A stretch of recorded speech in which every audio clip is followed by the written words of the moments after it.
700 000 акча каралат экен. Шаарга күнүгө чыгып водовоз суу себиш керек экен. Мышы кыйлайт акыбалыбызга, шаардын акыбалына. Кафелерден аласыңар мыйзамсыз ба чөнтөгү наличка бер деп алат экенсиңер. Менин договору бар экен булардын. Прям көчөгө сиз уруксат бериптсиз мусор таштаганга. Президент келгенде эле суу сепкенин көрдүм мен, честно. Башка учурда мен водовоздун суу сепкенин көрө элекмин. Куурап жатат. Мынаке. Aslında pul oladı. Pul ötkezamız. Мен суроо берип атам сизге. Эртең мына репортаждан көрөсүңөр. Ылыжак Бангладеш болуп кетиптир го. Статусу бар Ноокат шаары. Ноокат шаардын абалы, базардын башы. Субсидия деп 10 миллион акча бөлүнөт дейт. Мен таң калып атам да. Ноокат сотунун алды, акыбалды карагыла. Эже көктөө көптүр. Мынаны карагыла. Эми буга канча акча кетти, бюджетке канча акча кетти деп көрсөтүшөт билбейм.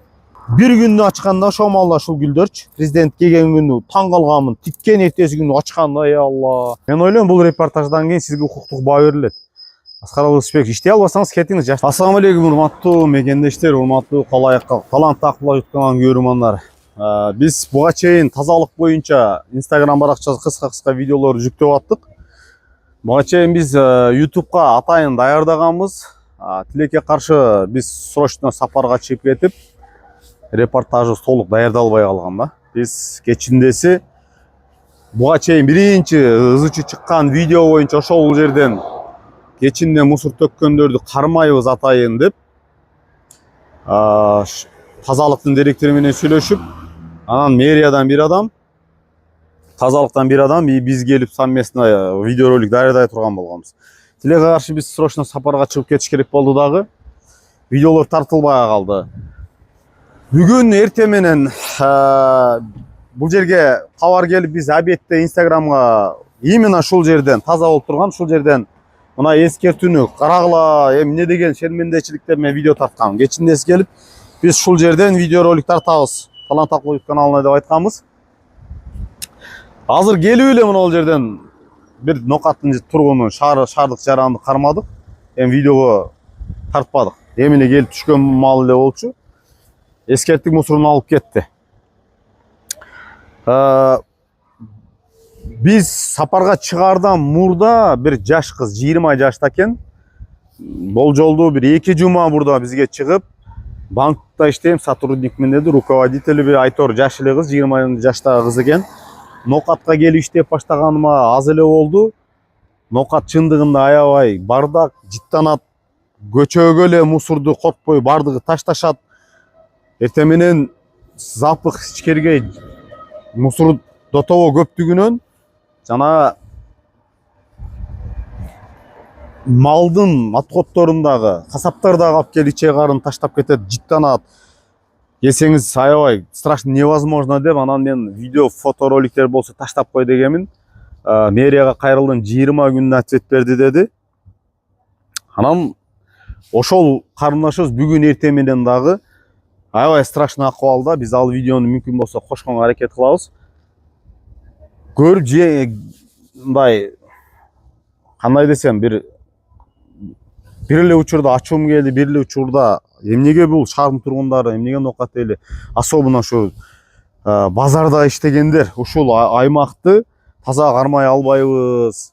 Ушул жерден нан таап аткандан, ушул жерден базарга чыгып үй бүлө багып аткандан кийин эмнеге ушул негизги жолду, шаардын ортосун таза кармасак болбойт? Сырттан бизге коноктор келип атат. Ноокаттын жараныбыз, эмнеге биз ушул нерседен намызданбайбыз? Эмнеге ушуну ойлонбойбуз? Эч ким көрбөйт деп таштаган менен үстүдө Аллах көрүп турат го деген сезим эмнеге жок? Эмнеге биринчи жарандык бир жоопкерчилик бизде болбой жатат? Экинчи, шаардын мэри Аскар Алыбысбекович эмнеге ушуга чара көрбөй жатат? Тазалыктын директору келгенде 4 ай болду. Келгенде эле тепкилеп жаткалбайлы деп мурдакы жетекчиси тазалыктын, биз алардын мэрия менен болгон мыйзамсыз, алардын жанакы Айтор соодагерлери менен алардан мыйзамсыз акча чогулткан, жер арендасы, тазалыкка мыйзамсыз чогулткан акчаларын чагылдырып бергенден кийин органданбы, Айтор ким, прокуратураданбы, каяктандыр бир действие болду, тазалыктын жетекчиси иштен алынды. Ордуна келген тазалыктын жетекчиси азыр Дастан мырза. Келгенине 4 ай болду. Бүгүн өзү менен сүйлөштүм. Ушул маселе боюнча жеткиздим. Биз репортаж даярдайбыз дедим. 4 айда анализ кылып чыгып, базаркомдор менен сүйлөшүп, базарком базардан ижарага акча алып атабы, демек ошол жактан шартты түзүш керек. Базардын ичинен урнага место даярдап берип, чоң контейнерлерди коюп, ага ыргытпай сыртка чыккандарга мыйзам талаасында жестко чара көрүп, тартип алып келсе болот. Буну совместно мэрия, тазалык, базаркомдор бирге иштеп туруп, ушул тазалыкты ушул жерде жылтырап таптаза кармасак болот. Демек, иштеген эл үчүн, жер үчүн бакы занимать этип турган должностунда мында пешенеттери менен эмгек кылган жетекчилер жок экенин далили дегим келип атат да. Базаркомдор менен сүйлөшүш ишкерде вообще айласы жок болсо урна койгонго. Тазалык кайсыл бир жерде сүйлөшүп, кайсыл бир жерге урналарды коюп, ошол жер менен тааныштырып коомчулукка видео обращение кылыппы. Анан мындай эмне деген шермендечилик мына кагазга мына жерге мусор таштаба. Мына 5000 штраф 5000 сом, даже көрүнбөй калган өчүп кеткен 5000 сом деп эскертүүнү карагыла. 21-кылымда уят да, шермендечилик болчу. Урматтуу Ноокат районунун жергиликтүү атка минерлери, жергиликтүү бийлик, жергиликтүү калк менен, жергиликтүү ушул ишкерлер менен, базарчылар менен, ижарачылар менен түшүндүрүү иштерин алып, рейд кылып, урна коюш керек болсо урна коюп, тазалыкка көңүл бурбайлыбы? Эмне деген шермендечилик? Мына акыбалын караңыздар. Бул жер бүгүн биз чагылдыргандыктан ушул жерден баштап атабыз. Мүмкүн болсо жогору жакты жакындата аласың, алдыгы столбанын алдын.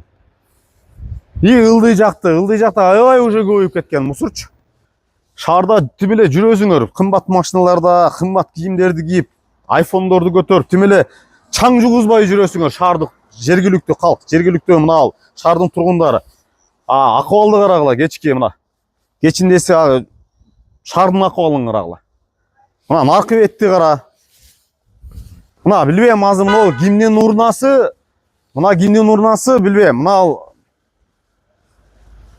тазалык менен договору барбы, бул урна балким кафеники чыгаттыр, ажыныкы чыгаттыр, билбейм.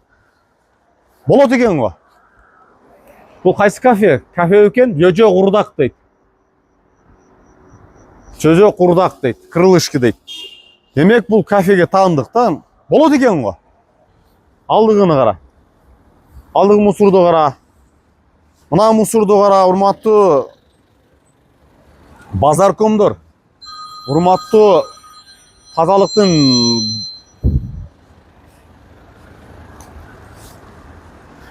жетекчиси Дастан мырза.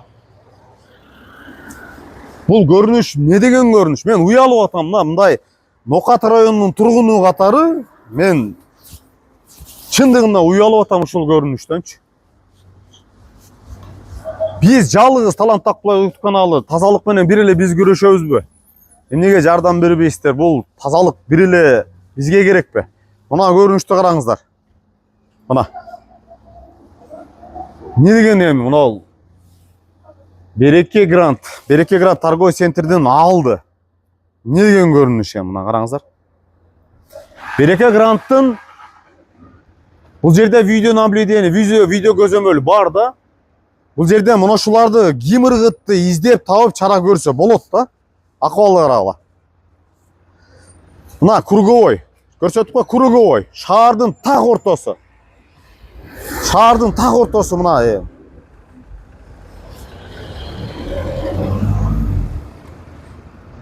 Не деген көрүнүш эми, урматтуу мекендештер, урматтуу содагерлер.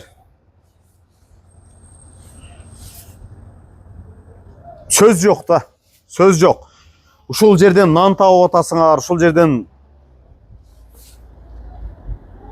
жерди таза кармасак, ушул тазалыкта иштегендердин дагы эмгегин бааласак болбойбу? Ошолор дагы бирөөнүн атасы, бирөөнүн энеси, бирөөнүн байтеси, бирөөнүн иниси. Ичин бул жакты карачы, мына акыбалды карачы, мына ичин. Каналдын ичин кара.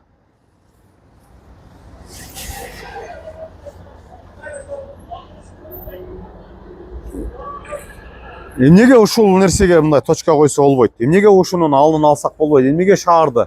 Алдыгы мусор ыргытып атат. Көрдүңбү? О, ана ыргытканды кармайлычы. О, кепканы көрдүңбү? Ошол баланы кармайлычы. Салам алейкум. Атың ким? А? Абдулла? Азыр мусорду каяктан алып чыктың? İçeride. Ичкерден базарда соода кыласыңбы? Ben mi? He. Şagird bolamı? Шакирт болосуңбу? Мусорду эмнеге көчөгө таштап атасың? Ha içeride bitti ki kurup ketmey alıp çıkıp taşıp koyun dedi. Мусор сеники эмеспи? Yok.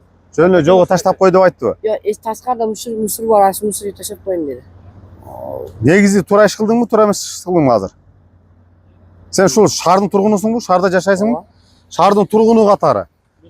Шаар таза болуш керекпи негизи? А? Шаар таза болуш керек экенин билет экенсиң. Анан эмнеге мусорду бул жерге алып чыгып таштап койдуң?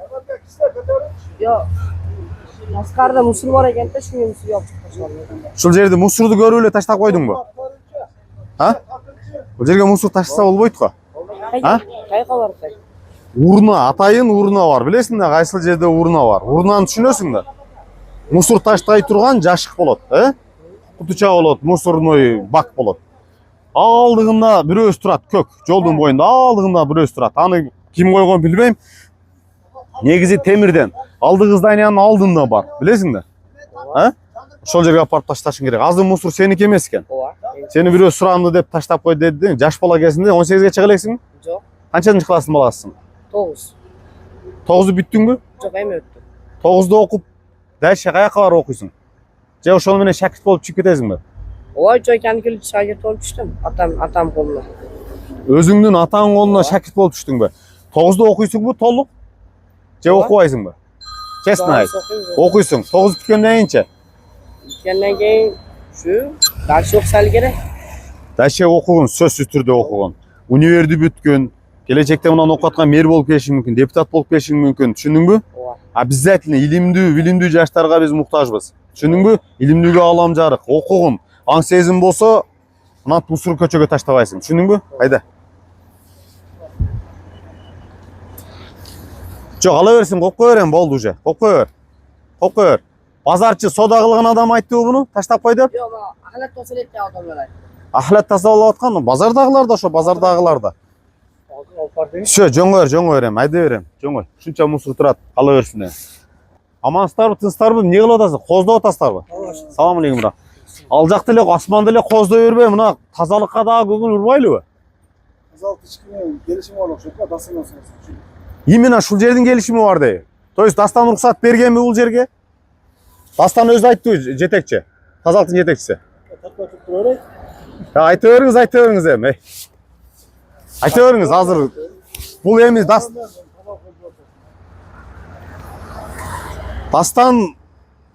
Дастандын өзүнөн сурайбыз. Мына Дастан келишими бар дейт. То есть тазалык менен булардын келишими бар. Тазалыктын жетекчиси ушул жерге уруксат берген, ошондон улам булар значит ушул жерге таштап атат. Биз азыр Дастанга да чалып, мүмкүн болсо кел дейличи. Алдык беле. Ошол боюнча келдик азыр. Уже шаарыңыз уже мышыгыйлайт акыбалыбызга. Шаардын акыбалына. Мүмкүн болсо келе аласызбы? Бул жерде сиз менен мына биздин көз алдыбызда таштап атышат. Сиз менен договор бар экен булардын. Прямо көчөгө сиз уруксат бериптирсиз мусор таштаганга. Жок, мен Эми мына мен айтып атпаймынбы, көз запись болуп атат. Адамдар сизге бул жерге оказывается акча төлөйт экен, сиз уруксат бериптирсиз. Прямо көчөгө таштаганга мүмкүнчүлүк бар экен. бериңчи ошол адамга. Жок, сүйлөшөбүз баке? Сүйлөй бересизби? Жок, эми записти өчүрө албайбыз баке. Сүйлөшө бересизби? Жок, көнбөй да запистен качып атат. Мында келсин сүйлөшөбүз дейт. Жок, Круговойго келсеңиз. Боюндагыларды айтасызбы же ичкеридегилерди айтасызбы? Көчөдө турабыз, Круговойдун боюнда, жолдун боюна таштап аткан жеринен кармап атабыз. Жолдун бою Круговойдо турабыз, көчөдө.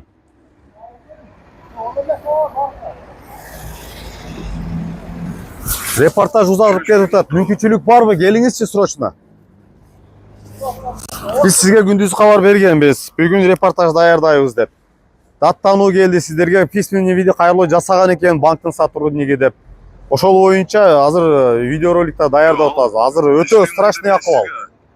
Жок, сизге айттым ал 20 күн эч кандай письменный Bana hayırlı bolbodu. Bir gün aytты men ertesi gün сразу реакция кылдым дедим го сизге.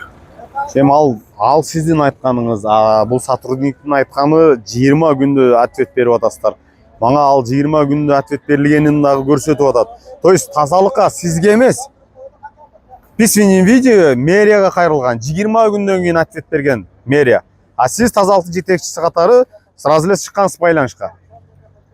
Бүгүнкү күнү конкретно Нокат мэри Аскаралы Рысбековичке эгерде иштебей турган болсо, жумуш ордун бошотуп эле кетсе, бизге иштей турган, Нокаттын мындай бир келечекке бир өнү өскөнгө бир багыт ала турган, коомчулук менен иштей турган, шаардын өнөсүнө салым кошо турган жетекчиге муктажбыз.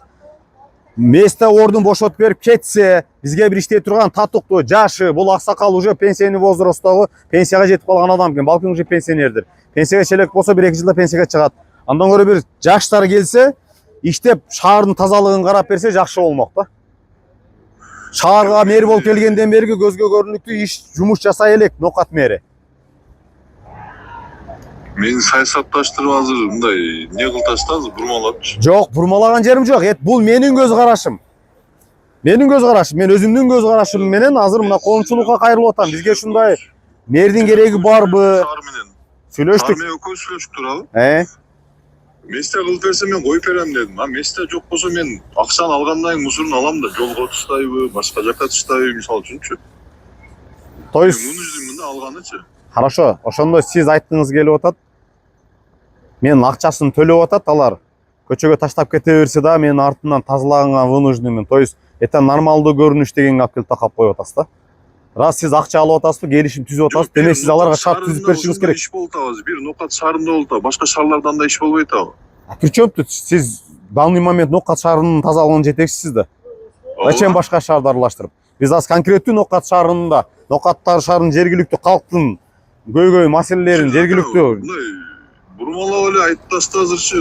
Эртең менен бөлөк сүйлөп атасыз, азыр бөлөк сүйлөп атасыз. Анткени съемка кетип атат. Эртең менен мен сизге мындай эскертүү бергем, жаран катары.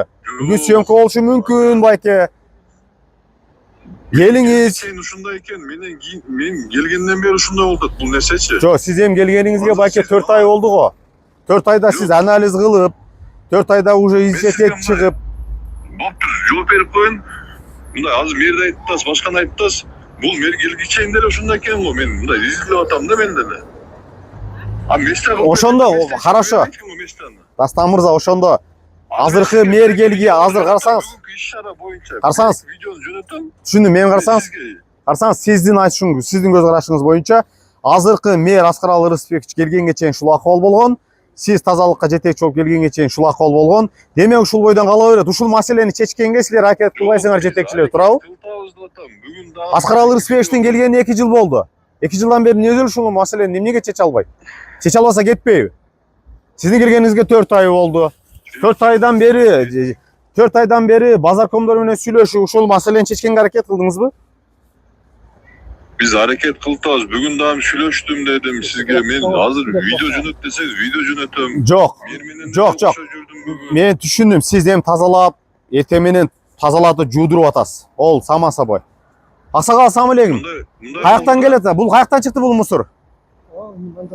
Базардан алып чыктыңызбы? Yok. Каяктан алып чыктыңыз? Burada çalışım bozuldu. Каерден? Çalışım bozuldu. Келеш базардан алып чыктыңыз. Келишимиңер барбы? Тазалык менен. Var. Төлөйсүзбү? Kim töle? Тазалык мусорга Mısır'a bir iş yaptı. берип атат. А мына жерге төккөнгө болобу? Мусорду ушинтип көчөгө алып чыгып азыр мына шаардын так ортосуна круговойго мына камера турат. Ушул төгүп атканыңар кандай мына? Biz bunu töhmeyemiyoruz. Bizdeki çıktı. Чып. Bozdu. Жок, караңыз, азыр сиз мына сиз азыр съемкага кетип, сиз мусор алып келип таштап атасыз. Ушул мыйзамдуу же мыйзамдуу эмеспи? Bizge şu anda yaptı. Ким деген? Ahlaktı. Başarıyı toplarsa maşine olardı. Алат деген. Ким айткан? Тазалык жетекчиси айтканбы? Айтканбы? Уктуңуз, Дастан мырза. Ака, Экинчи адам мына уже айтып кетип атат. мен кимге айттым? Мен таныйм ал адамды. Эй, азыр мен мен Дастан мырза менен тазалык жетекчиси менен турам. Мына телефонду берем, сүйлөшүңүз. Сүйлөшүңүз. Тазалыктын жетекчиси сүйлөй бериңиз. Угуп атат. Alo. О, угатам ака. He. Biz maşine mısır alıp çıkarmaz. Çıktı da. Koyanı gece alıp vermeyimiz. Kim alıp gelip taşıydı bilmiyorum ben. Ne çıktılar bizdeki. Yok, Toyga çıktık. Sözüme, mayli men sözüme жооп берип койдум. Men sizге айттым ошол жакка. Men таанысызбы siz? Мында караңыз. Мени көргөнсүзбү де? Siz tanıysызбы тазалыктын жетекчисин Дастан мырзаны? Тазалыктын жетек, Нока тазалык bu İspanya işxananın жетекчисин tanıysızбы? Benim o kampozdayım onlar bilir. Kampozlu hocayını. Aslında pul oladı. Pul ötkezemiz. Қарасаңыз, қараңыз. Мынау тазалықтың жетекчisi. Силер айтып атасыңар, бизге тазалықтың жетекчisi рұқсат берген деп атасыңар. Биз келишимибиз бар. Шул жерге алып келип төгөсүң, шул жерде машина менен алып кетесиңер деп айткан деп азыр айттыңыз, запись түшүп атат. Азыр да тарап. Ким айтып атат? Тазалықтың жетекчиси. Yok ana şimdi ahlak oladigan bolalar mashalarga biz chiptada Ошол тазалыкта Нока тазалык муниципалдык ишканасы сотрудниктери айтты сизге. bizgami? Ким рұқсат берген? Hammasi ham aytgan. Mashalarga to'plasizlar olgandi. Boshqa gap yo'q. Biz chiptada olib chiqamiz. Boshqa o ahlatda olib chiqmaymiz biz. Эгерде сиз жалган сүйлөгөн болсоңуз, тазалык муниципалдык ишкананын жетекчиси сиздер менен келишими жок. Эгерде бул жерге уруксат бербеген болсо, сиз жоопко тартасыз мыйзам талаасында, билесизби? Bo'ladi. Алдаган болсоңуз. Bo'ladi. Жалган сүйлөп элес, то есть. Сиздерге уруксат берген, келишимиңер бар, акчасын төлөйсүңөр. To'laymiz. Китайсаңар барбы төлөнгөн? Ежемесячный төлөнгөн. Ertaman keladi, Ай сайын төлөйсүңөрбү? Oy sayı olacak. Күндүк алабы? Yok oy sayını. Ай сайын канча төлөйсүңөр? Bilmiyorum. Макул, аксакал бара бериңиз. Misal үшін bir adamın 2 местасы. На, мусордун алып келатканын кара. 2 местасы бар екен. Bir adamın 10 местасы бар екен. Жок, байке, эми негизи ушул көрүнүштөр мына азыр канал менен бир мусор алып келип атат. Сиз эми YouTube'дан көрөсүз. Эжеке, Факт менен сүйлөп отыр. саламатсызбы эжеке? Эмне мусор төгүп койдуңуз? Эмне мына азыркы? Мына азыр алып чыгып биз видео тартып келет атабызго. Келишимиңер барбы жокпу тазалык менен? Именно тазалык менен келишимиңер барбы? Канча төлөйсүңөр айына? 200 төлөйбүз. Ай сайын 200 төлөйсүңөр, а? Ол жерге мусор төккөнгө ким уруксат берди? Бизге төкпөйбүз, мына жака барабыз беке. Эмнеге азыр алып чыгып төктүңөр? Мен ачып төктүмбү? Сиз эже эмнеге алып чыгып төктүңүз? Мен коюп. Бул жолу коюп туруп. А? Эмнеге коюп турдуңуз? Сиз ушул жердин тургунусузбу? Я. Эже, ушул жерде нан табып жеп атасыңар, туурабы? Ушул жерде үй бүлө багып атасыңар, ушул базарды таза кырмасаңар болбойбу? Бул жакты тазалап чыгып турганан көчөнү мусор тетебесеңер боло береби? Шаарды таза кырмайлыбы шаардын тургундары? Алыңыздар алды мусоруңарды алып кеткиле. Алыңыз, биз съемка кылып атабыз, алыңыз.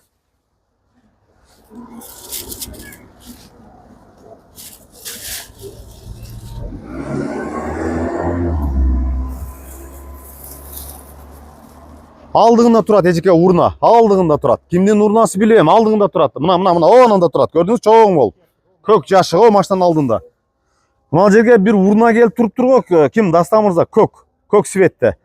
Курда кафенин алдына. Ким алып келип койду буну? Ал өздөрү койгон аны. Сиз кой дегенсиз да, туурабы? Эми Милдеттендиргенсиз да. келгендер коет аны. Жок, ойгусу келгендер эмес. Милдеттүү да негизи. Негизи милдеттүү да. Алдына урна койгонго. Чоң кафе болгондон кийин, туурабы? Сиз менен келишими бар, ал акча төлөйт, ошон үчүн урна коюп койду алар. Алар бүгүн Instagramдан көрдү дагы, ошол жерге эртең сөз тийбесин деп жакшынан алып чыгып койду. Мына өткөндө ызычы чыкпады беле? Өткөндө ызычы чыккан жериңер камераңар иштеп калыптыр, мына азыр таптаза турат. Прям чётко, таптаза турат. Мына азыр ушул жерге жетип келдик. Кругойдон жогору чыктык. Мына ал жер таптаза, көрдүңүзбү? Өткөндө мыйзам талаасына чуркап жүрүп, эки адамды кечирим суратып, мыйзам талаасынан штраф жазып, видеороликтери интернетке чыкты эле, мына результат бар. Мына ал жер азыр таптаза турат. Кайча мына мороженый балмуздак саткан жер азыр жабык экен. Шундан коркуп дагы таштабай койсо болот эле. Азыр булар жабык экен да. Ичим жок экен деп таштай берсе болмок. Результат бар уже. Результат бар. Анан буга чейинки биз ошол репортаждарда сизге кайрылуу жасадык эле. Мына ал жерде эскертүүңүз бар да. Мына С. Алибаев көчөсүнө эмеге илген столбага. Бул эки арчанын ортосуна түшүп калган. Көтөрүп коюңуз, элге көрүнүктүү кылып дедим эле. Буну да көтөрүппөпсүз, байке. Ушуну кыйынбы көтөртүп коюш? Мына жакшына кылып көтөрүлбөйлү байке, мына видео звоногуңузду жандырыңыз, мен сизге көрсөтүп коеюн.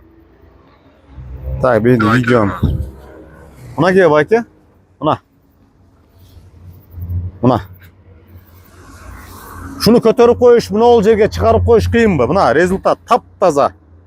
Мына ушул жерден башталган негизи. Таптаза турат. Мына камераңарды бери жака каратып буруп турсуңар. Мунуңар иштеп баштаптыр. Мына таптаза. Результат бар да. Ылдый жака эч ким көңүл бурган эмес. Ылдый жака боло берет уже мусор төгүл. Жүрчү мына жакта урнаны көрүп коет. Мына жака урнага бар эле. Жанак шамга келгенде. Ладно, ким? Дастан мырза. Дастан мырза. Мен сизди түшүндүм. Биз репортажыбыз аябай узарып кетти. Сиз менен сүйлөшкөн үчүн алак спалтан мен. Бат-баттан репортаж кыскарталы. Сүйлөй бериңиз. Акыркы сөзүмө окуп коем. Мына Калинин көчөгө до конца биз 4 жерге камера коюла турган болду. Ага биз кат жазып бердик. Мына жерде урнаңыз бар экен, турат экен десек бар. Мен бул жөнүндө мага силер видео тарткан маалда ошол жерде урна жок эле. Ызычу. Ва алейкум ассалам, ызычу. Жакшы жигиттер, ассаламу алейкум. Ызычу башталгандан кийин тазалык алып келип койду дейт. Бул чынбы жалганбы? Кайсыл жерге? Мынал жер. Мына, домдун астына. Бул жерде да болгон эмес дейт. Ошол ызычу чыккандан силер камерага тартып чыккандан кийин алып келишти дейт. Бул жерде да жок болчу дейт. А мен 2-3 күндөн кийин келип туруп карасам бул жерде бар экен эле да. Мен тартып кеткенмин, тартып кетсем камера бар эле го эми болду. Жок, мен экинчи жолу келип издеп урнаны. Мына жерде бар, мен айтып атам, бар, мен көзүм менен көргөнмүн. Чилишким болуп кетти, така. Сиз түшүнбөй атасыз. Уксаңыз, мен келип тартканда мына мынал урна турган. Пустой турган. Комментарийга жазып атышат. Биринчи келип нарактан тополоң кылып тартканыңарда мына урна ошол маалда жок болчу. Ошол түнү менен келип тарттыңар, эртеси күнү алып келип койду. Ага чейин бул жерде да урна болгон эмес деп комментарийга кирсеңиз жазып турат. Мен ошону айтып атам. Просто сизден сурап атам. Бул чын маалыматпы, жалган маалыматпы? Мурдатан негизде постоянный бул жерде барбы урна? Азыр жалган маалыматты, чын маалыматты сүйлөп атасыз, ака. Мен суроо берип атам сизге. Дастан мырза, просто суроо берип атам. Чынбы, жалганбы ушинтип айтылганы деп суроо берип атам сизге.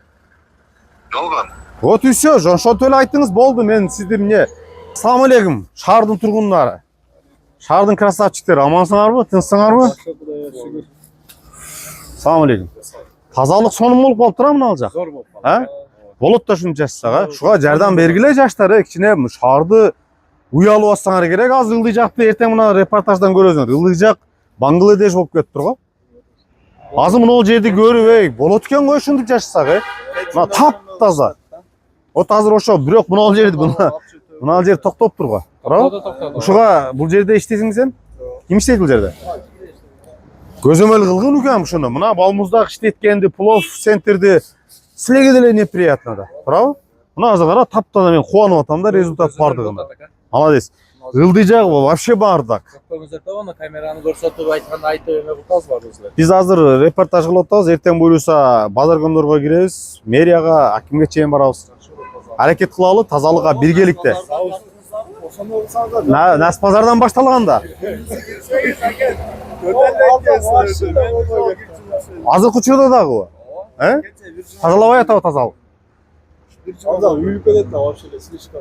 Ал жерге камера коюп, күнүгө алып атабыз дедилер го, таптаза кылып койдук дедилер го. Камера иштеп атабы экен?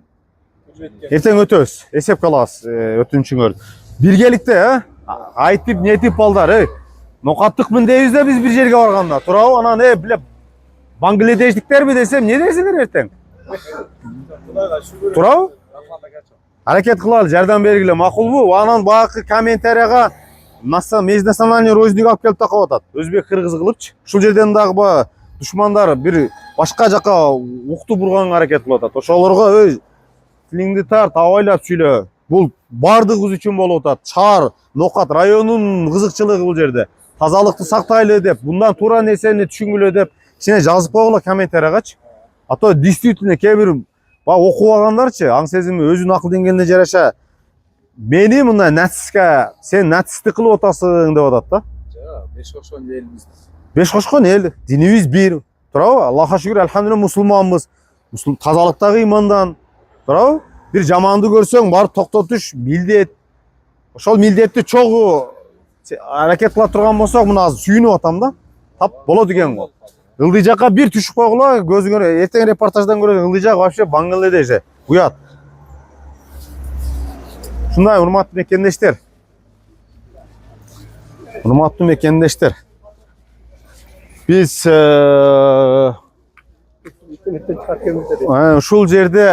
ушул жерде мына карагыла таптаза арчалар дагы сааным сонум болуп турат.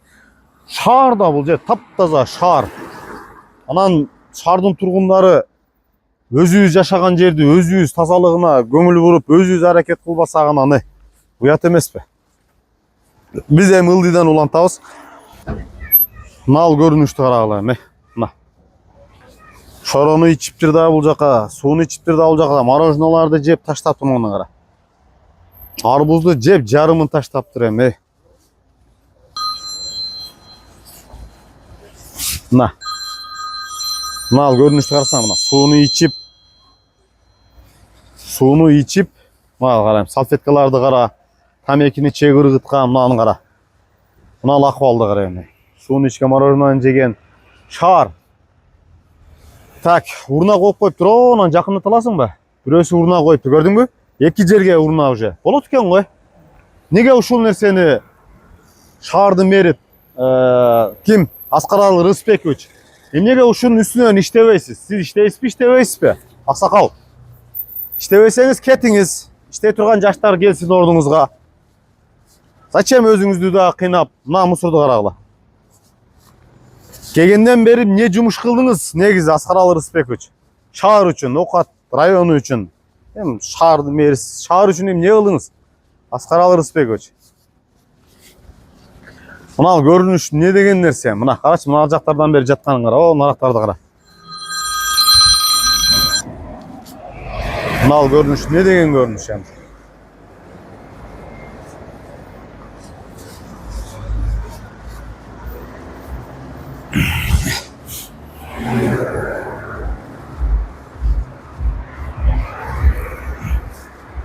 Мына урналар, мына азыр ашкананын алдына урна жасалыптыр да. Кара. Ашкана. Бир эмес эки урнаны коюптур. Болот экен жакшына ал урнаны койсо. Мына жерге челегин коюптур. Эми бул каяктан келген мусорлор эми мынаны кара. О, нар жакты кара. Түгүн кара. Шаар. Ноокат шаар, шаардын так ортосу. Маны кара. Запахты чувствовать этасыңбы? Уже мына магазиндин эмесинен сурайлычы.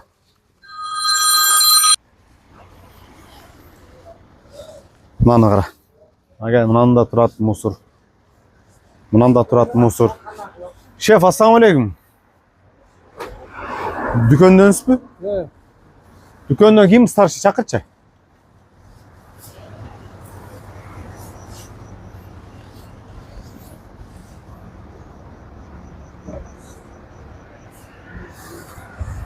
Ассаламу алейкум.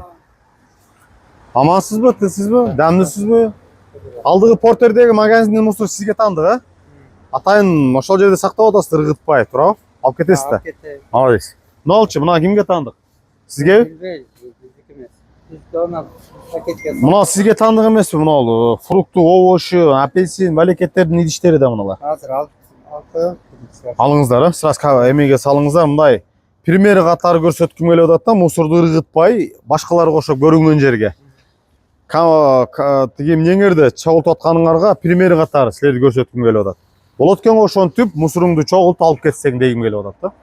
Мына ол мусорду дагы алып тазалаңыздар. Ассаламу алейкум. Ассалам. Амансызбы, тынчсызбы? Дамдысызбы? Аллахка шүкүр. Алхамдулилlah. Өзүңүз? Кудай деп. Акырын. Рахмат. Дуа алып туруңуздар. Караңыздар, алдыгы жакты мусорду караңыз. 20 жаштагы кыз бүгүн мына 2-3 жума мурда чыккан. Бүгүн дагы чыкты да. Бүгүн дагы чыгып, банктын сотрудницасы болом дейт. Башка шаардан келип иштеп кетет экен. Күнүгө келип кетем дейт. Ноокат шаардын акыбалына мен мындай жаным кейди. Эмне ушинтип жашап жүрө бересиңерби? Кандай бул? Мен иштеген жерге жыты кирип барат. Тазалыкты сактабайлыбы? Бир жардам бербейсизби? Мен мэрге кайрылсам, мэрияга. Нокат мэрия 20 күндүн ответ берди болгону. 20 күндүн тазалыктын директорунун номерин берди деп тактанып атат да. Анан ошондон улам жаш кыз ушул нерсени түшүнүп, сырттан келип, шаардан келип тазалыкка биргеликте иштейли деп кайдыгер карабагандыгынан биз бүгүн репортаж даярдап атабыз да. Атайын көзү менен көрөлү кечке мал кандай болот. Эртең менен келип буйруса дагы бир сыйра канча чогулду көрсөтүп туруп, анан базар көмдөргө, тазалыктын жетекчисине, мэрге, акимге чейин барганга аракет кылабыз да. Аракет кылалы, жардам бериңиздер, тазалыкты сактайлы, баардыгыбыз ушинтип алып кетели. Тазалыкта кыймандан.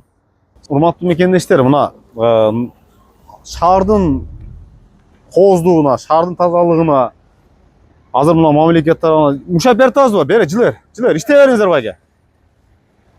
Шаарды мына азыр караңыздар, зебраны жаңылап атышат, линияларды жаңылап атат. Алдыда эгемендүүлүгүбүз 31 август Кыргызстандын эгемендүүлүк майрам күнү, көчмөндөр оюну болуп атат. Алдыда майрамдар бар да, бүт мындай бир майрамдарга дагы майрамдай маанайда киришибиз керек да. Тазалык маданиятын кантебиз билбейм, орнотушубуз керек. Кече сессия болду Нокас шаарында. Нокас шаарынын депутаттары тазалык, именно тазалыкка претензия коюп, мени таң калтырганы Нокат шаарынын тазалык муниципалдык ишканасына 10 миллион субсидия акча каралат экен да, элестеткиле, 10 миллион. 7,5 миң канча? 7,5 миң абоненти бар экен. Эртең биз ошол 7,5 миң абоненттен реально канча акча түшөт, эртең барып туруп тазалык муниципалдык ишканасына барып туруп ушул суроолорго жооп алганга аракет кылабыз. Кече сессияда базардын ичинен болгон 50 миң акча чогулат деген экен. Ушул жерде мен уже ынандымна, тазалык, Нокат тазалыгында, тазалык муниципалдык ишканада коррупция бар экен. Буга чейин биз далилдеп алып чыгып бергенбиз. Тазалыктын жетекчиси бул жак мага карап акча албайм дегенде квитанцияларын чыгарып койгон жергиликтүү ошол жердеги содагерлер. Демек чөнтөккө левый сыртка акча чыгат, кимдир бирөөнүн чөнтөгүнө акча кетет. Базардын ичинен 50 миң акча түшөт деп атыптар. Кафелер 20 миңден берет алды тазалыкка. Базардын ичиндеги кафелер 10 миңден 8 миңден берет. Эртең күндүзү кафелерден репортаж кылып туруп канчадан берет экенин анда чагылдырып беребиз. Бул жерде чоң, алейкум ассалам. Бул жерде чоң коррупция бар экен. Ошол акчаларды туура колдонуп, урналарды коюп, жаңылап, шаарды таза кармаса болбойт беле деген суроо да. Урматтуу мекендештер, келгиле жалпы Нокат эли биргеликте тазалыкка мына ушул эми билбейм бул адамдар кандай адамдар десе болот. Чочкодон айырмабыз жок болуп атат да мындан келдичи. Шаардын тагырдан сонун көчөлөргө мына мусорлар таштап койгон адамдарды буларды эмне деп аташты да билбейм. Азыр эми биз акимият жакка дагы өтүп көрөлүчү. Ал жактын акыбалы кандай? Ал жакта дагы ушул көрүнүшпү? Же ал жак тазабы? Ылдыйга бир түшүттүрүп кругойдон жогору акимият менен чыгабыз. Азыр мына бир сыйра карасаң, мына мусорларды кара. Мына мусорду кара эми, мына ушул жерде элечи, карачы, камера именно ушул жерде алып атат. Мынанда 3 камера турат, көрдүңбү? Мына. То есть буларда доступ бар. Азыр мына жогоруда видеодо көрдүңөр, мусор таштагандар акчасын төлөйм. Тазалык муниципалдык ишкана менен биздин келишимибиз бар. Алар ушул жерге төгүүгө уруксат берген деп атат. Ошол эле учурда Дастан мырза Нокат шаарынын тазалык муниципалдык ишкананын жетекчиси биз уруксат бергенбиз, бул жерге ташса болбойт деп атат. Бизге тазалыктын жетекчиси уруксат берген деп атасыңар. Биз келишимибиз бар. Ушул жерге алып келип төгөсүң, ушул жерде машина менен алып кетесиңер деп айткан деп азыр айттыңыз, запись түшүп атат. Bizgami? Ким уруксат берген? Hammasi ham aytgan. Mana shu yerga to'plasizlar, oladi. Анда эмнеге камера аркылуу записти алып туруп, полный протоколдоштуруп бюджетке мына акча дагы түшмөк. Эмнеге наказать этсеңер болбойт? Сөзсүз түрдө биз Таландак YouTube каналы, биз алып чыгышыбыз керекпи? Биз айтып силерге жеткизип анан чара көрүшүңөр керекпи? Эмнеге өзүңөр ушул нерсеге көңүл бурсаңар болбойт? Демек, действительно бул жерде урнаны өзүңөр атайын койбойсуңар. Ушул жерге төгөөрүл тазалап алып кетебиз деп туруп добро бергенсиңер. Добро бербегениңерде көпчүлүк буну таштабайт болчу. Точно жана аксакалдын айтканы дагы туура да. Болбосо мына камераларды жаңы коюп турсуңар. Мына именно ушул жер тартууда. Показательно наказать эткиле көрсөтүп.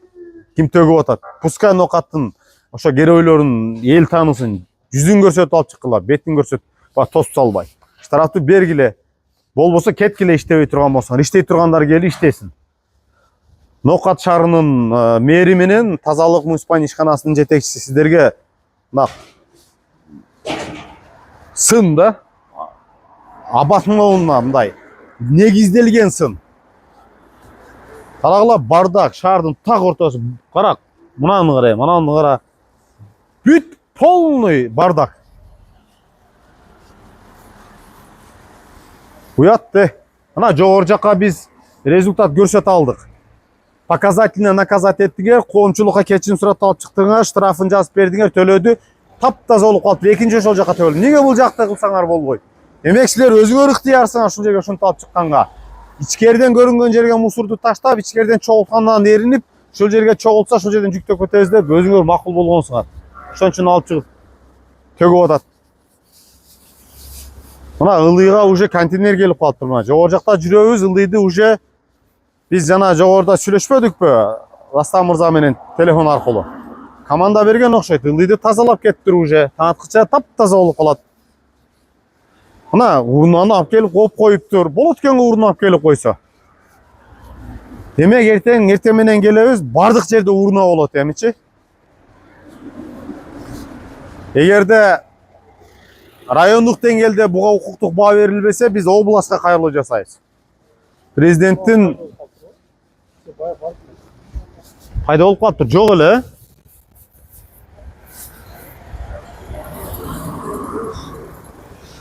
Жок болчу. Жок болчу. Мына жерди урнаны алып келип коюптур, карачы. Демек бар да буларда тазалык. Азыр 1,5 бар бекен, а? Азыр мүмкүн болсо өтүп келеличи, ошол жакта 1,5 бар бекен. Ишканасындачы. Мына акыбалды карагыла эми, мынаны кара. Мынаны кара. Мынаны кара. Мусор агып келип жанагы жогоруда видеодо көрдүңөр да. Бул жактан дагы агып келип толгон уже запор. Суу кетпей калган. Эми бул ашып бул жакка агат. Мына биздин кайдыгерлигибиз, мына шаардын тургундары. Кеттик, мына акимият жакты көрсөтөлчү, мына ал жак, мынанын ичин көрсөтөлчү. Мынанын ичи таза окшойт, а? Бунун ичин Гүлнара Дубанаева карайт да, ал эже тазалыкты караса керек. Бир көрүп коелучу. Гүлнара Дубанаева постоянно, основной менден дагы көп тазалыкка көңүл бурат. Көп чыгып критиковать этет. Мына өзүнүн территориясы действительно таза. Эгерде ушундай таза кырмабаса, кантип критиковать этмегиле да? Кантип тазалыкты сактагыла деп чыкмак. Карагыла мына. Мына ушул жер Гүлнара Дубанаева өзү гүлдөрдү тигип, отургучтарды жасатып, алдыгы жерге мороженое сатканга уруксат алып, ошол мэрия менен келишкенби, ким менен келишкен, шаар менен келишип, кысасы ошол жерге мороженое сатып, 2000 ижара акчасын төлөйт, бирок мына жердин тазалыгын бүт мойнуна алган. Мына таптаза болот экен го. Шаар деген ушундай болуш керек, мына. Таптаза. Эми Нока шаарынын тазалык муниципальный ишкананын территориясынын акыбалын эми жогоруда көрүп атасыздар. Мына сыртка чыктык. Акыбал мына. Мынаны кара. Мына акыбалды кара. Мына акыбалды кара. Так, мына ал жакка дагы мусор төгүлүптүр, анын аркы бетке төгүлүптүр. Бардак мына аркы бет дагы.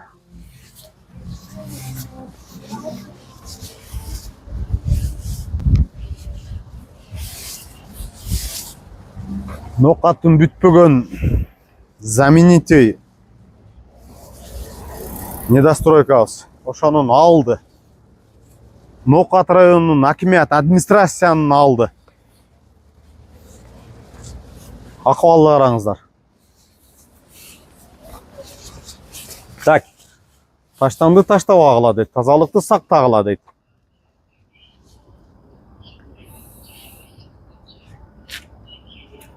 Нокат администрациясынын алды. Администрациянын алды. Элестетсеңер, шаардын так ортосунда акыбал ушул.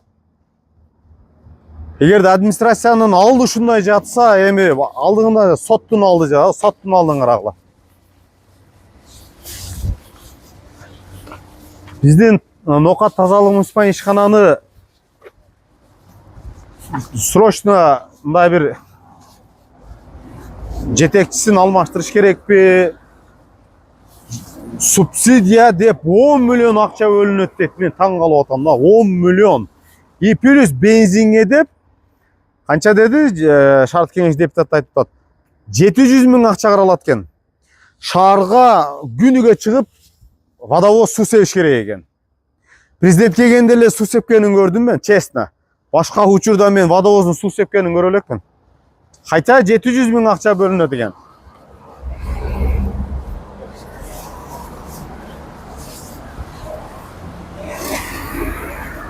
Мына Нокат администрациясы көрсөтүп кой бул жагын. Нокат администрациянын алды. Мына.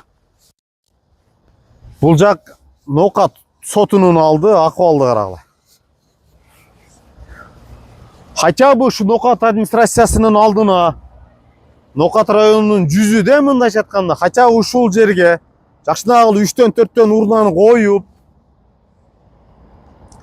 толуп мындай көрүнүш болбош үчүн тазалык муниципалдык ишканасы кафелерден алган 10 миң, 20 миң акчага ушул жерге ушундай темир урнаны жакшынагы ушул жерге эми жебеген жердин алдында бардыгы жейт, жебеген жердин алдында. Жесеңер дагы бир нерсе жасап жебейсиңерби деген келет да. Мындай бир жасабайсыңарбы, ушул жерге бир коюп койсуңарбы? Мындай темир ящикта ушул жерге кайта 4 алдыгы жерге 4. Мына расстоянияны карагыла канча? 100 метр аралыкта Нокат администрациясынын алдында, Нокат сотунун алдында көрүнүш. Эгерде администрациянын алды ушундай жатса, демек базардын алды. Буга жетекчилер эмнеге кайдыгер карап атасыздар? Так, бул Нокат администрациянын көчөсү. Bundan nar жагында как раз Нокат мэриясы бар. Нокат мэриянын алды деле абат эмес. Жолу дагы жакшы эмес, тротуарлар дагы бир кечеле бир жаран кайрылды. Нокат шаарынын мэриясынын алдында көчөлөр ремонт болгон эмес, асфальт болгон эмес, асфальты жок, и плюс тротуар жок деп даттанып атат. Мына Нокат администрациянын алды. Эсиңердеби, президент келип атканда гүл тиккен заматта бир күндө, эртеси күнү гүл гүлдөгөн. Кече тигилген гүл эртеси күнү гүлдөгөн. Азыр куурап жатат. Полный куурап калган. Я. Эмне экен ал жер? Я. Салам алейкум. Ке, колду бер качпай таң болуп турайын. Андай аксыңарбы, амансыңарбы, шаардын тургундарысыңарбы? Молодец. Кел, ассаламу алейкум. Тазалыкка көңүл бурбайлыбы, биргеликте күрөшпөйлүбү, шаардын балдар, жаштар? Жардам бербейсиңерби? Жогору жак таптаза болуп калыптыр. Байкадыңарбы өткөндө видеолордон кийин? Таза жашайлы де. Сен мен бир жерге барса каяктыксың десе, Нокаттыкмын дейбиз туурабы?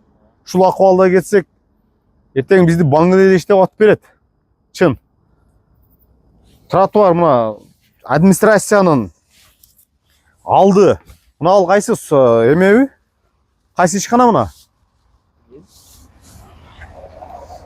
Соцзащита болса керек бул жер, тротуарлардын акыбалын карагыла. Мына администрациянын алды, Нокат сотунун алды, бул жакта Нокат прокуратура, эми Кыргыз почтасы. Мына акыбал, тротуарыбыз жок. Тротуарыбыз жок. Мына мусорларды карагыла эми, көрүнгөн жерге мусор ташташкан. Мында мусор жатат. Кайча бул администрациянын алды да бул жакчы. Мэриянын алды кандай билбейм, азыр мэриянын алдына да өтөбүз. Мына. Не деген, шапалактай жерибиз бар. Нокат шаарынын территориясы 3,5 миң квадрат метр бе ушундай? 4 миң квадрат метр бе ушундай? Аз эле. Ушул жерди таза кармай албагандыгыбызга таң калам да менчи. Бу акимияттын алды. Эми биз азыр мэриянын алдын өткөрөлчү, ушунча болуп калды. Мэриянын алды кандай экен бир көрөлчү. Бетимди не хочу, чтобы показывали.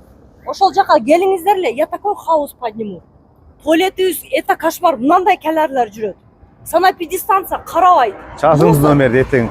Чалыңыз. Эртең биз обедте бошойбуз. Обедтен кийин 998 33 44 55.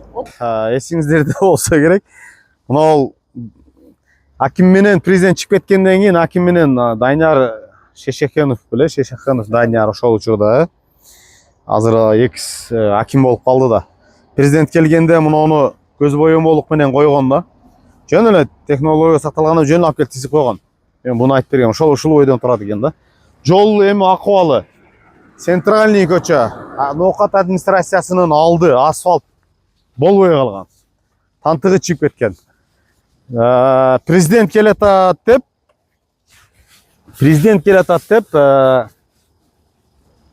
көктөндүрүүгө базардан ишкерлерден акча сурап Ноокат мэриясы.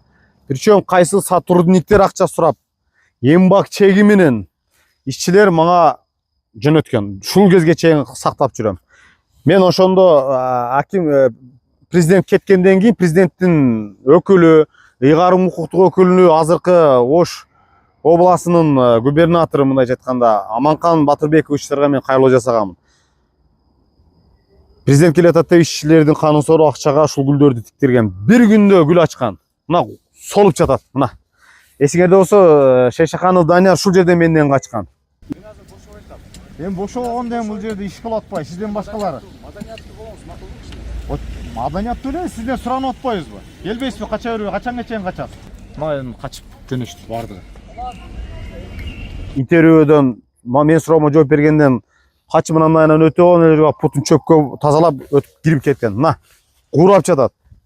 Мына ке. Көрдүңөр, куурап жатат. Жалко да, мына карагыла.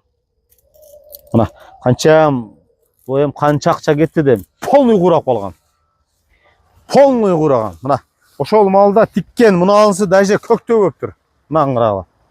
Эми буга канча акча кетти, бюджетке канча акча кетти деп көрсөтүшөт билбейм. Мына куураган. Бир күндү ачканда ошол малда ушул гүлдөрчү. Президент келген күнү таң калганмын. Тиккен эртеси күнү ачканда, ey Allah. Эвдин эгип атканда гүлдү бар. Анан эсиңерде болсо мен кыска видео көп тарап кетти. Президент кеткенден алып кетип калбайсыңарбы деп. Президент кеткенден кийин алып кетип калабы экен дедим эле, ошол видео таркап кеткенден кийин мына ал скамейкалардын бардыгы калды да. Бардыгы калды. Ноокат элине калып калды. Президент кеткенден кийин ушуларды алып кетип калбады. Эми хотя бы Ноокат мэриянын алды, Ноокат администрациянын алды, ушул көчөлөрдү асфальт кылып жакшына оңдоп койсо болбойбу эле дегеним да. Ноокат өнүктүрүү фонд кайта өзүнүн ошол фондунан ошол жерге элдик салым кылалы, шаардын тургундарынан суранса жардам берсе керек эле. Куурап жатат. Азыр эми биз мындайынан өтүп, мына Ноокат администрациянын алды. Азыр эми жаңы келген Нурлан Бейшенбекович, жаңы келген аким Азамат элди айланып атат. Азыр депутаттар тыныгууга келип, алар менен эл жер жүзүндө мен соцсеттен аябай көрүп атам. Нурлан Бейшенбекович прямо изучать этип атат. Бул адам иштейт деген үмүттөмүн. Ушул жолдорду ошол оңдойт деген үмүттө менен убакыт көрсөтөт. Мен азыр жаңы келген акимди сындап тепкилеп жатып калсам, бул туура келбейт. Мына акыбалды карагыла эми. Мына акыбалды карагыла. Администрациянын алды. Ноокат Кыргыз почтанын алды. Мына карагыла.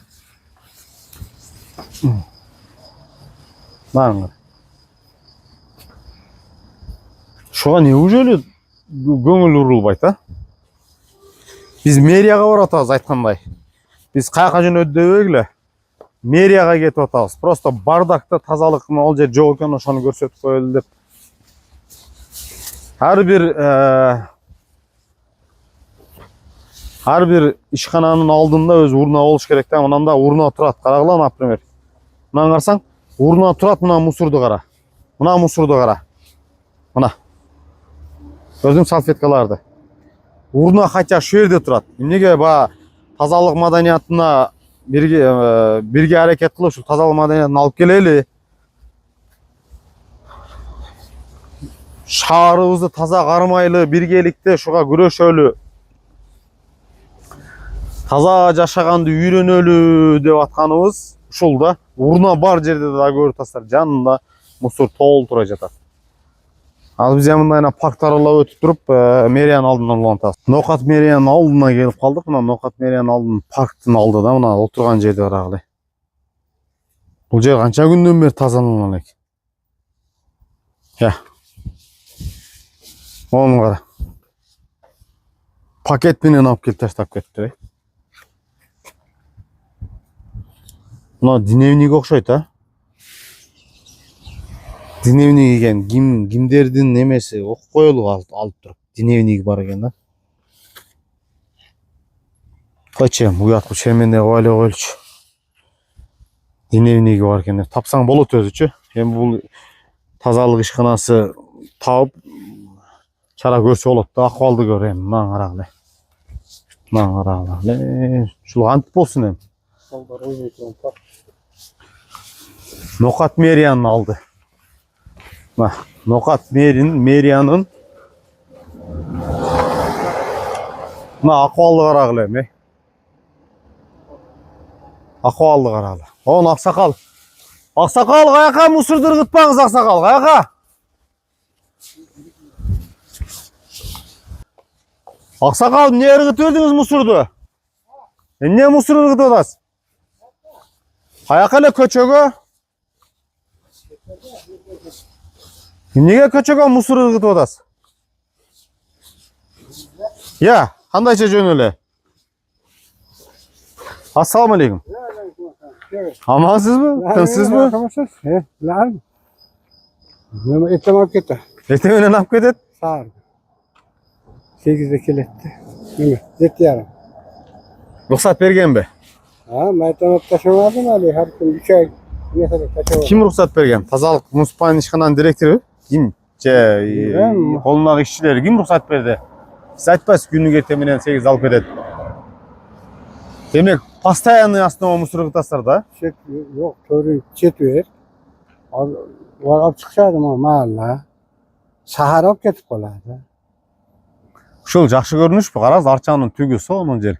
Жап-жашыл, таптаза жерге мусор алып чыгып төгүп койгонуңар жакшыбы? Yok, abi turunda alып çıkışsa şahar içkim yok alып кетип калат. Ушуну кечеги күнү мени билишимче Жогорку Кеңеш депутаты Нулифар Якубжанова келип, мэрияда эл менен тазалык муниципалдык ишканасы жетекчилери менен, ишчилери менен чогуу мэриянын сотрудниктери менен сүйлөшүп, определенный бир жумада кайсыл көчөгө кайсы күнү кирет, убак саатын рассиянасын түзөп, ошол жакка автоунаа кирет, сигнал басат, үйдө чогултасыңар, алып чыгып ыргыта турган болуп турсуңар, туурабы? Ошондой кылып, үйдө кармап, туруп турсаңыздар, келип сигнал басканда алып чыгып ыргытсаңыздар болбойбу? Бизде айылда ошондой, например. Эми аксакал башыңыз менен сиз ушинтип атсаңыз, биз жаштар каяка барабыз? Туурабы? Мына мусорду караңыз. Эми бул мэриянын алды да. Мейли, аксакал экен, сизди сыйлайм, урматтайм. Мен сизге көп суроо бербейин. Мына акыбалды кара. Мэриянын алды. Ноокат мэриянын алды. Ноокат мэриянын алды, мына жакындан тартчы.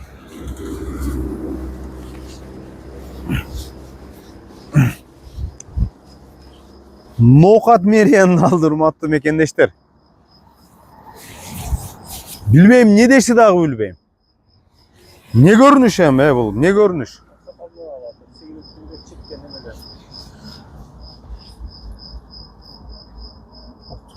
Не көрүнүш эми, урматтуу мекендештер, мына көрчү, ишенишпей койбосун. Кантип эле Ноокат мэриянын алды деп жүрүшпөсүн. Мына Ноокат мэриянын алдында ушул көрүнүш. Анан биз базардын алдын суранып жүрөбүз, таза кармап бергиле депчи. Мына Ноокат мэриясынын алды. Көрүндүбү? Ноокат шаардын мэриясы. Урматтуу Аскаралы Рысбекович. Уят. Ассаламу алейкум, кандай? Алдыңар, кантип алдыңар, тазалык? Кайсыл жер? Анан аксакал, мына аксакалды тутулду азыр, мына видеого тарттык. Рухсат бергенде ана мусор таштарды алдыңарга. Чыкчы. Урматтуу мекендештер, билбейм, кандай укуктук баа бересиздер. Комментарияда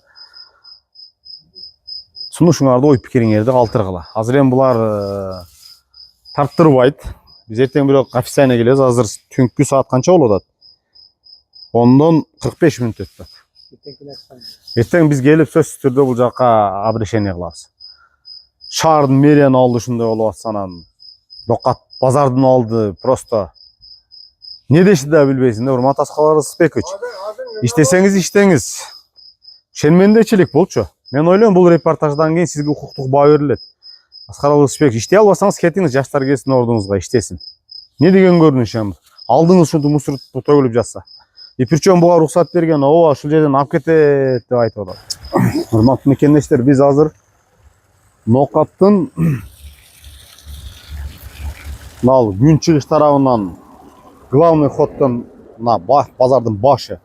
Бул жер Кыргыз Ата Нокат маршруттары каттаган маршруттар ушул жерде турат. Бул жерде таксисттер турат. Көп бул жерден аябай көп аттанып чыгышат да, бул жерден особенно таксисттер невозможно тазалабайт депчи. Эч бул жерге келип ушул жерде тартканга мүмкүнчүлүк болбой атты эле. Биз буга чейин бул жерди чагылдырганбыз негизи. Бул өткөн жылы кышындасы Нокат мэри Аскар Рысбекович менен биринчи жолу кырылышканыбызда ушул жерлерди чагылдырганбыз. Акыбалды карасаңар. Карачы мына. Мына ушул суу мынал аралды Кара Коктуну аралап өтүп туруп Аралыңга өтүп кетет. Я. Жуунат да муну билбесе мындай акыбалда. Мына мусорларды кара эми. Мына мусорларды, бул жакты карагыла. Бул жерди билбейм. Запахты кара. Ушул жерде таксисттер кантип олтуруп адам алып кетишет билбейм. Шеф, не алып келдиңиз? Мусорбу? Суу? Кандай суу? Мусордун суусу? Эмеси менен калтырасызбы эми аны? Челеги менен. Калтыра бериңиз. Бул жер эми урнада, бул жерде көчөгө таштап атсаңыз анда азыр 1-2 шуро берет элем. Бул жер эми урнада, бул жерге боло берет. Бул жер кандай каждый день ушундай көрүнүшпү? Мындай тазалашпайбы бул жерди? Эртең менен бирөө каждый день эртең менен тазалайбы? Бетте келип тазалап атышабы? Жок, кечки бир тулку бирде келип бир алып кетет. Ошондой саар чоңот. Анда мына бир күндүк мусорбу? Өткөндө бир жума албай коюптур. Бир жума албай коюптур? Өздөрү айтты, бир жума албай коюптур. Жетин айтты. Просто запах. Отвратительно. Я. 1,5 saatта gelişet. 1,5 saatта келишет? Түшүнбөдүм, ал кандай 1,5 saatта келишет? 1,5'da gelişet. Gündüzü abetten kiyimi je түнкү 1,5'da. Gel alıp ketişet. Ben alıp ketip atışkan. Alıp ketip atышкан. Мына ойлойм канча жума, мына бир жумалыкпы же канча күндүк мусор? Канча күндүк мусор? Bir günde de şundan çok. Бир күндө ушундай мусор чогулуп кетет.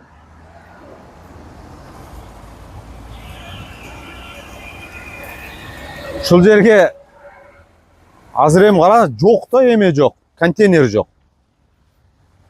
Контейнер жок. Ушул жерге канча дагы базардын башы, остановка, маршрутный линия бар жер. Аккуратный кылып ушул жергечи, территорияны закрытый кылып, ушул жерге жакшына кылып, все-таки конца концов Нокат шаар да бул. Айыл эмес. Айылдан хуже болуп атпайбы бүгүнкү күнү состояниясы, акыбалы. А в реальности статусу бар Нокат шаары. Нокат шаардын абалы, базардын башы. Ушул жерге тазалык, миллиондогон акчаларды субсидия кылып берет экен силерге. Кафелерден аласыңар мыйзамсыз, чөнтөгү наличка бер деп алат экенсиңер. Буга чейинки жетекчи эң багына да калчу. Иштен кетти азыркы. Азыркы 4 ай болду, азыркыга бир нерсе дей албайм. Тем не менее, ушул жерге жакшына кылып контейнерлерди коюп, чоңойтуп, кичине мындай бир шаардагыдай кылып туруп урна кылып койсо болбойбу? Тамак кармап калды уже сасыган жытынач. Базардын башы. Салам алейкум. Алейкум ассалам. Кандайсыз? Амансызбы, дамсызбы? Жақсы. Шүгүр, алхамдулилlah. Кыска ушул көрүнүш. Центрдин кайсыл жагына барба, базардын кайсыл жагынан чыкпа, айтор. Тазалык 10дон 0 балл да. 0 балл. Билбейм. Качан оңолобуз? Коомчулук эл оңолмоюнча анан биздин о жетекчилер оңолбойт окшойт. Жетекчилер элиң шул болсо мен эмне кылайын деп өзгө жараша мамиле кылып атат деп эле кабыл алып атам. Ошол.